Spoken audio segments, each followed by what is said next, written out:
Tax break so many families depend on, the child tax credit. Stephanie Rule has what you need to know. Good morning, girls. Connie Sierra lives in San Antonio, Texas, with her family, including 2 school-age special needs kids. She's the sole breadwinner. Can you get me the brush? Finances are always tight. The pandemic made them untenable. It's been really difficult to stay above water with the grocery bill going up anywhere from 5 to 10% every single week. Every year, Connie, along with millions of American families, relies on the child tax credit she receives when filing her taxes. But this summer, that once-a-year benefit becomes monthly. The fact that it's moved to monthly, does that make a big difference in your life? Yes, it makes a huge difference. It means we don't have to put off all the little things. Families will receive $300 a month for every child under the age of 6, and $250 for those up to 17 years old, with the credit phasing out the more parents earn. Another change, more families will receive the benefit. If you didn't make enough money to file your taxes, you actually were ineligible for the child tax credit. Now, the Biden administration expects nearly 90% of children will qualify. This policy change has the potential to reduce the rate of child poverty in the United States by nearly half. While expanding the tax credit will cost an estimated $100 billion a year, experts say child poverty currently costs nearly $1 trillion annually. For Connie and so many families, this monthly support could provide the stability they need. We'd actually have that little bit of a buffer and maybe be able to build our savings back up. Stephanie, these payments end in December, correct? Yes, they do. However, as part of President Biden's infrastructure plan, he wants to extend them until 2025. And that's being negotiated by lawmakers right now. Lester? Stephanie, thank you. Now to our series. Shalom. First and foremost, I'd like to give all praise, honor, and glory unto Yahweh, Bahashem, Yahushua, Bahashem, Rakakwadash, double honors to the apostles and the elders, GMS, who rule well, teach well, being great examples to us younger brothers, and peace and blessings and salutations to the hopeful lake out there pushing his word in truth and in sincerity across the 4 winds in the name of Yahweh, Bahashem, Yahushua, pushing to get up out of here.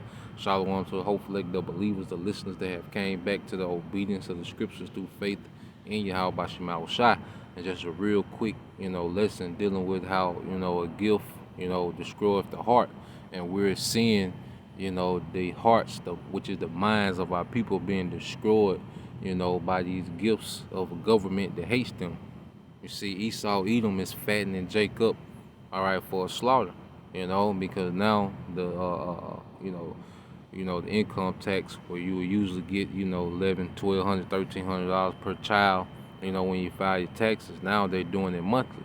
Now you have a chance to get up to a $300, monthly, check, per child. All right, and Eve, 3, 4, 5 children, so that's $6, $9, $12, $1,500 a month, coming in. Plus, most states still doing the unemployment bonus, A lot of states, still waiving the mortgages. So pretty much, a lot of people got it made, in this situation, man. But we know Esau, Edom is destroying their heart because why, Esau is throwing these different things out. He's attaching our people to a lot of wickedness, man. Our people are being silent on a lot of wickedness that's going on in the earth, which makes them guilty, man. You see, now if you a brother or sister and you are receiving any of these benefits, or you have these checks coming in, use the world as the scriptures say, but don't abuse it. But see, our people are in a spiritual coma receiving these gifts, and it's constantly destroying their mindset, man. Now we understand, okay, we in Babylon, we use this world, you got those benefits coming in, of course, supplant Esau much as possible, man. But our people are getting these things and have no clue what the enemy is up to. They don't know who they are, who their power is. They don't have a standard. They just out here, man, enjoying, the fruits of Babylon, man. You see? But now, let's go back to the news clip and let's see what he's talking about right after, these benefits he's giving out. All right? It's the future of the force. After a year of facing unrest, more and more police officers are leaving the job, and many say morale has plummeted. Gabe Gutierrez reports from Portland, Oregon. Night after night, we after night. The clashes in Portland were relentless. Many police officers felt targeted. Morale, I think, is at an all-time low now. The precinct where Officer Krutta Runsuk works is still boarded up more than a year after George Floyd's murder. We're being held responsible for the actions of an officer that's across the country, and I don't think that's fair. Since last July, at least 115 Portland officers have left the force, either by resigning or retiring. There are now barely 800 left. Just last week, members of the city's rapid response team resigned from that unit after one officer was charged with excessive force during a protest last year. We're stereotyped. Daryl Turner is the police union's executive director, who retired in January. We're dealing with rioting at a level and a sustained violence that we've never seen before, gun violence in a city like we've never seen before. We're looking at the most catastrophic staffing levels we've ever seen before. It's a problem that's exploded nationwide. Several cities have faced calls to defund the police. Others have slashed budgets due to COVID. More and more officers say they feel villainized like never before. A survey of about 200 police departments finds that retirements are up 45% and resignations 18% when compared with the previous year. We've reached a breaking point. Sergeant Jake Verhalen in Folsom, California says Floyd's death has rippled across even smaller departments like his, where recruiting new officers is getting much harder. Some of it has to do with paying benefits, but I think there is a bigger picture, and that being this public discourse, if you will, against the police. And some young people perhaps are asking themselves the question, is that really a career path that I want to go down? In Richmond, Virginia, Officer Carol Adams is now trying to mend relationships within her community. As a black woman, last year's protest felt even.